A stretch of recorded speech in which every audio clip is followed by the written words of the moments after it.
Assalamualaikum warahmatullahi wabarakatuh. Saya Ventidiah Intiari. Hari ini kita akan sama-sama belajar mengenai triple exponential smoothing atau TES. Metode triple exponential smoothing digunakan jika data memuat komponen tren dan musiman. Metode ini dikenal juga dengan nama metode Hall-Winters atau Hall-Winters exponential smoothing yang memerlukan 3 parameter pemulusan, yaitu alfa untuk level dari proses, beta untuk penghalusan tren, dan gamma untuk komponen musiman. Terdapat 2 metode Hall-Winters, yaitu aditif dan multiplikatif. Penentuan pemakaian metode adalah berdasarkan pada plot data yang ingin diramalkan. Kemudian persamaan triple exponential smoothing dengan metode Hall-Winters aditif, pemulusan untuk level, pemulusan untuk tren, pemulusan untuk musiman, dan peramalan untuk M periode ke depan menggunakan Hall-Winters aditif menggunakan persamaan berikut. Sedangkan dengan menggunakan metode Hall-Winters multiplikatif, pemulusan untuk level, pemulusan musiman, pemulusan tren, dan peramalan untuk M periode ke depan dengan Hall-Winters multiplikatif menggunakan persamaan berikut. Kemudian triple exponential smoothing dengan DEM parameter. Penambahan DEM parameter pada Hall-Winters aditif dan multiplikatif adalah mengikuti parameter tren. Pada Hall-Winters yang dikembangkan dalam klasifikasi Heinemann, terdapat pembagian jenis tren yaitu aditif dan multiplikatif. Demikian juga dengan jenis musiman. Terdapat dalam aditif dan multiplikatif. Berikut ini contoh formula pada Hall-Winters aditif dengan tren multiplikatif DEM. Dengan pemulusan untuk level, pemulusan untuk tren, pemulusan untuk musiman, dan melakukan peramalan M periode ke depan dengan menggunakan persamaan berikut. Sementara formula pada Hall-Winters multiplikatif dengan tren multiplikatif adalah sebagai berikut. Pemulusan untuk level, pemulusan untuk tren, pemulusan untuk musiman, dan melakukan peramalan M periode ke depan menggunakan persamaan berikut. Untuk keterangannya, LT merupakan estimasi level dari rangkaian data periode ke T. Alfa merupakan konstanta pemulusan untuk data, YT merupakan data atau observasi pada periode ke T, beta merupakan konstanta pemulusan untuk tren, BT merupakan estimasi tren pada periode ke T, gamma merupakan konstanta pemulusan untuk musiman, ST merupakan estimasi komponen musiman, M merupakan banyaknya periode ke depan yang ingin diramalkan, S merupakan panjangnya musiman atau jumlah periode dalam satu musim, FT plus M merupakan peramalan M periode ke depan. Selanjutnya, kita akan membahas studi kasus. Hari ini kita akan mempraktikkan metode peramalan menggunakan triple exponential smoothing pada aplikasi RStudio. Nah, yang pertama, kita akan melakukan input data ke dalam R menggunakan sintaks berikut. Selanjutnya, kita akan view untuk melihat isi data yang akan kita pakai. Data yang kita gunakan kali ini merupakan data jumlah penumpang kereta api Jabodetabek dari tahun 2011 sampai 2019 yang bisa diunduh pada website BPS. Selanjutnya, kita akan mengubah kolom menjadi time series.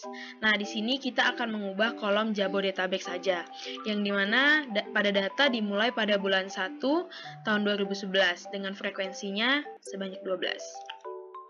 Nah, setelah kita ubah, maka akan menjadi seperti berikut.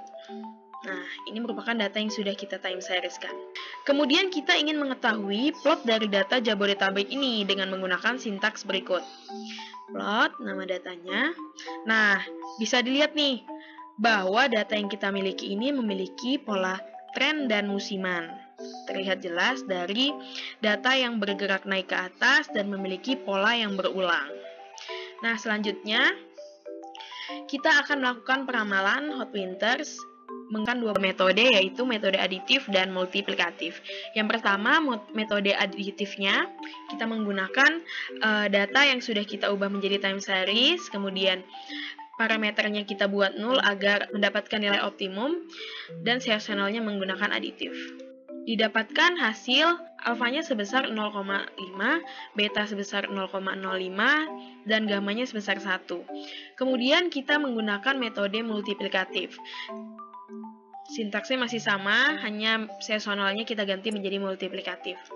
Nah, pada metode ini kita dapatkan nilai alfa sebesar 0,411, betanya 0, dan gamanya 0,819.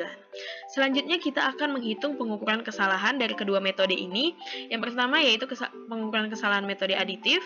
Yang pertama kita dapatkan nilai mean square error-nya yaitu sebesar 7936812, kemudian nilai RMSE-nya sebesar 2817,235 dan nilai MAPE-nya sebesar 4,006.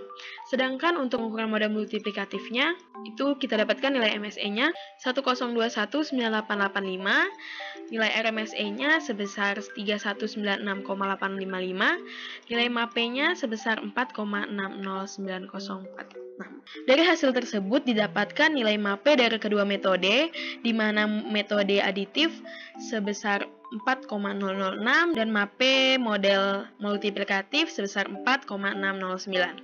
Nah, hal ini menunjukkan bahwa nilai pengukuran kesalahan dari metode aditif lebih kecil dibanding pada metode multiplikatif.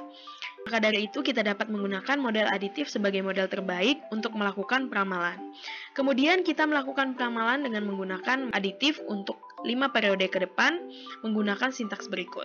Nah, hasil prediksinya menunjukkan pada bulan Juli sebanyak 29.294,2, pada bulan Agustus sebanyak 28.747,09, bulan September sebanyak 28.287,54, bulan Oktober sebanyak 30.159,16, dan bulan November sebanyak 29.143,72. Ini merupakan hasil prediksi untuk 5 periode ke depan. Nah, selanjutnya kita akan menggambarkan plot dari data aktual, fit value, dan peramalannya dengan sintaks berikut.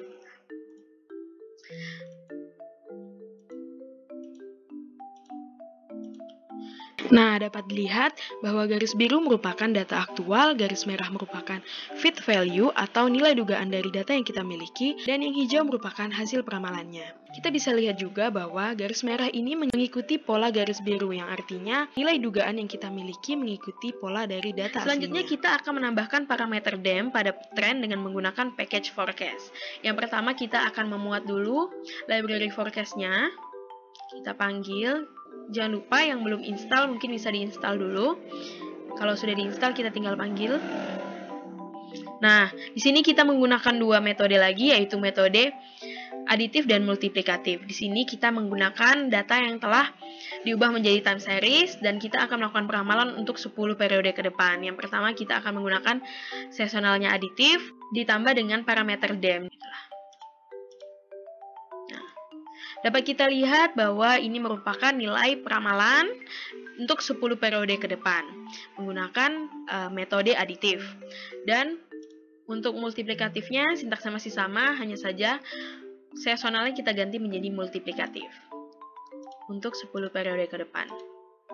Nah, ini merupakan hasil peramalan dari metode multiplikatif. Selanjutnya, kita akan menampilkan model dari aditif maupun multiplikatif.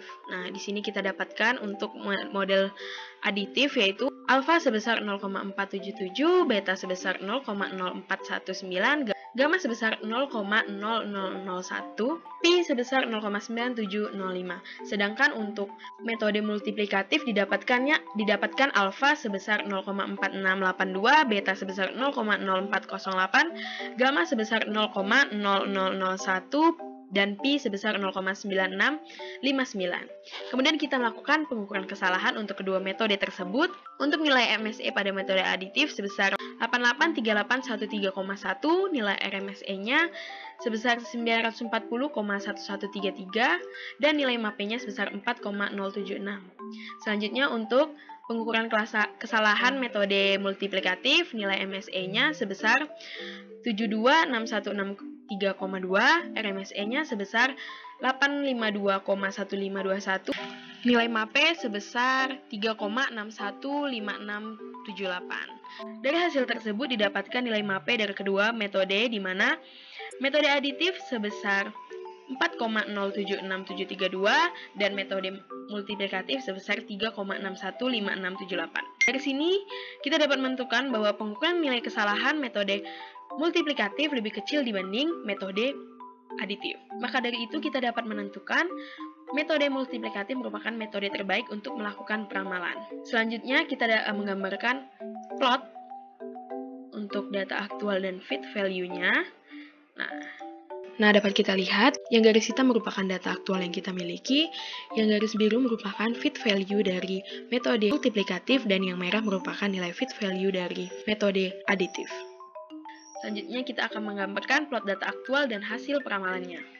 Nah, berikut merupakan peramalan dari kedua metode multiplikatif dan aditif. Yang bergaris hitam merupakan data aktual yang kita miliki, yang biru merupakan hasil forecasting atau hasil peramalan dari metode multiplikatif, yang merah merupakan hasil peramalan dari metode aditif. Dapat dilihat juga bahwa hasil peramalan antara kedua metode ini tidak terlalu signifikan perbedaannya. Namun dari hasil mapel yang kita miliki, dapat disimpulkan bahwa metode multiplikatif merupakan metode terbaik untuk melakukan peramalan. Nah, cukup sekian video praktikum kali ini. Kurang lebihnya saya mohon maaf. Wabillahi taufiq walhidayah. Wassalamualaikum warahmatullahi wabarakatuh.